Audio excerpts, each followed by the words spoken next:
All right, so what is this magical NannyML library then? So it's a library that has been built with the purpose of assisting you in monitoring your machine learning models in production. And this production setting has a couple of like very specific issues that need to be resolved, and that's what we try to assist with. So the functionality of the NannyML library is basically helping you calculate what the realized performance is for your model if you have target data available. Target's ground truth. I'll just be using the terminology of target here, but it's synonymous with ground truth. Now, if the target data is not available, and that's a new one, which might occur quite a lot in production settings, we will help you to estimate the performance in case of missing target data. We can also do multivariate drift detection, and we have a very specific algorithm that we've built for that one using data reconstruction using PCA. And we can also detect univariate drift using a whole load of different methods. And one of our colleagues, Carter, actually wrote an amazing summary on when to use which metric for detecting univariate drift, because they all have like their areas where they shine and the areas where they are not really applicable.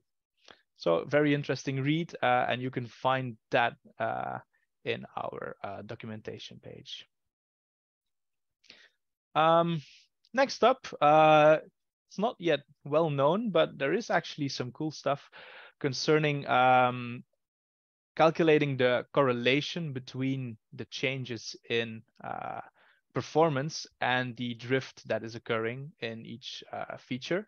And that basically allows you to rank the features based on the importance that they might have in the changes that we're seeing in model performance.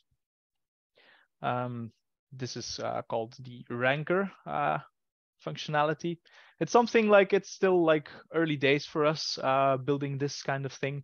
But we're looking forward to getting some feedback on how it works.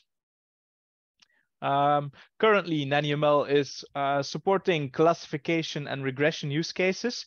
And unfortunately, we currently only do it on tabular data, although we have been running some tests internally as well. And we have been working hard on supporting NLP cases as well as working with images.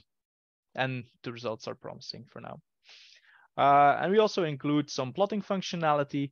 And of course, from the engineering parts, we also try to integrate within the existing cloud ecosystems as much as we can. And for example, one case that we do is we allow you to use cloud storage for both inputs, outputs, etc.